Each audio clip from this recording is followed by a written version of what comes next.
Hey everybody, this is a little bit behind the scenes. We always get some information. You had to fill out a form for us to set you. I just wanted you to see in the background, just for a moment, some of the things that I deal with in order to make your expense reports go through, and it might explain why we have troubles every now and then that we correct.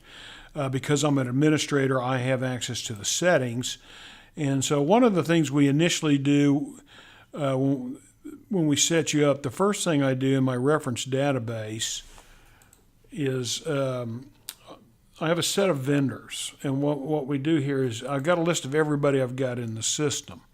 And so that's why, and we have to do it by vendor code. That's why which is tied to your JDE. And that's why it's important when you submit, you put on your template of your expense report cover sheet this vendor number, because it helps tie the payments when it goes across. So I set this up. I'm going to pick on Jennifer. Here's her number, her name. Everybody gets access to the AP chart of accounts for all the companies.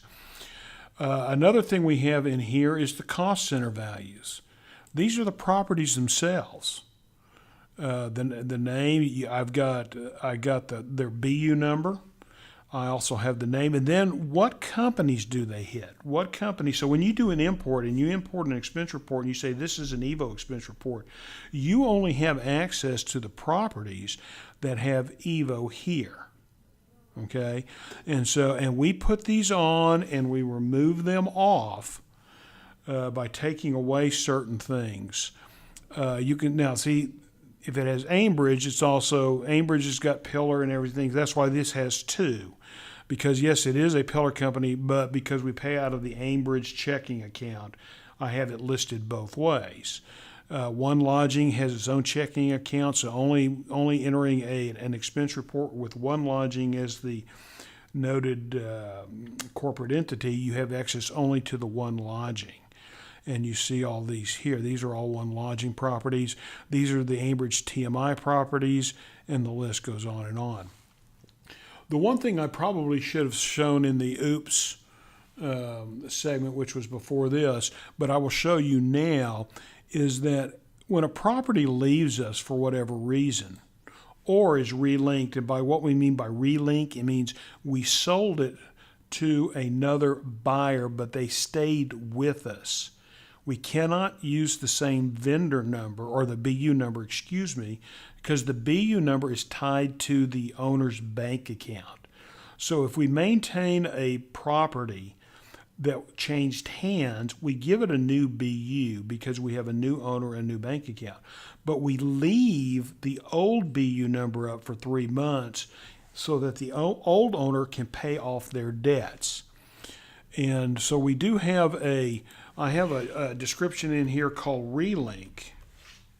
And you'll see this when you go to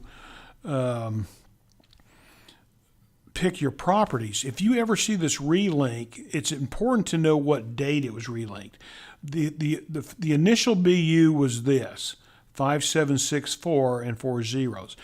It's now relinked to this BU. The selling date was November the 30th, okay? So if your trip took place before November the 30th, we can use this BU number. And that's one of the things that I check for personally to make sure. Now, if your trip took place after November the 30th, I'm sending your expense report back to you saying you need to link to this number. So if you see these show up, and it's good to go through all the things you're allocating to all the properties before you submit it to make sure you don't see one of these relinks. And that's why we put the date on there.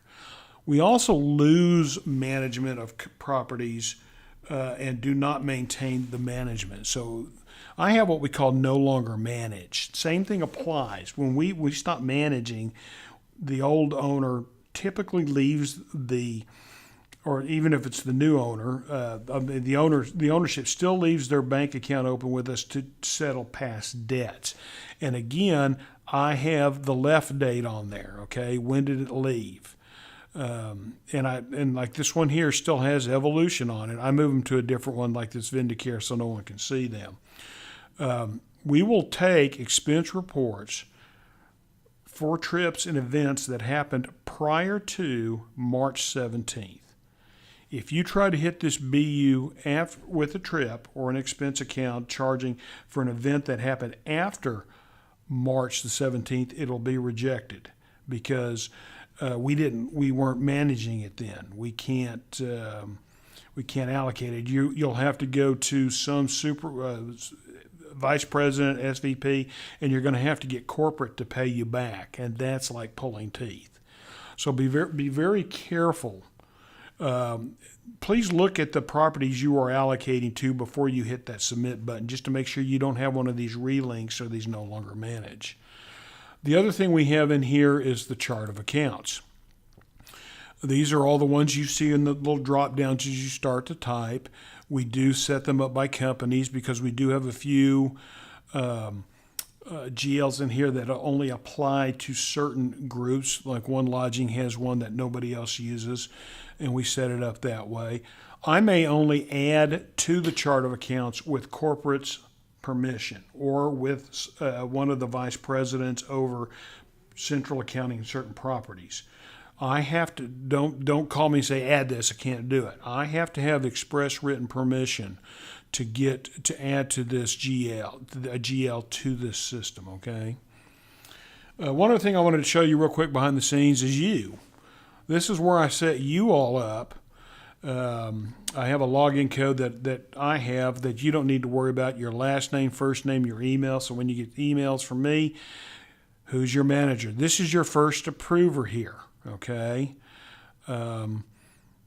If you change approvers, it might behoove you to let me know. You'll let me know before all is said and done because your old approver is going to say, I don't approve these anymore.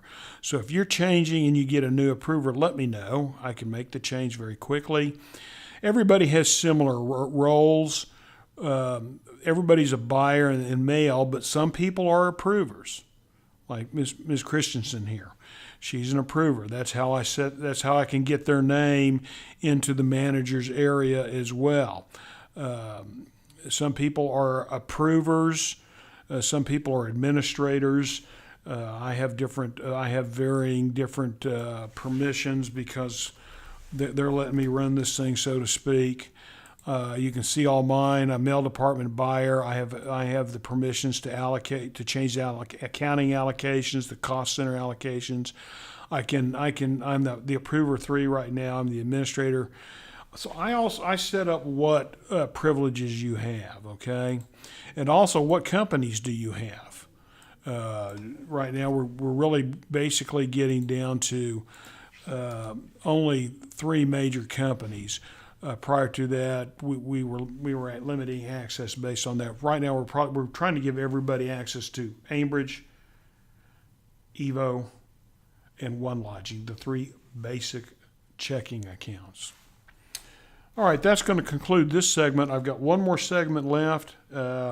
It's really apropos to approvers that have to approve others' expense reports, but I encourage everybody to look at it so you can see how we scour your expense reports for problems or approve them to go on.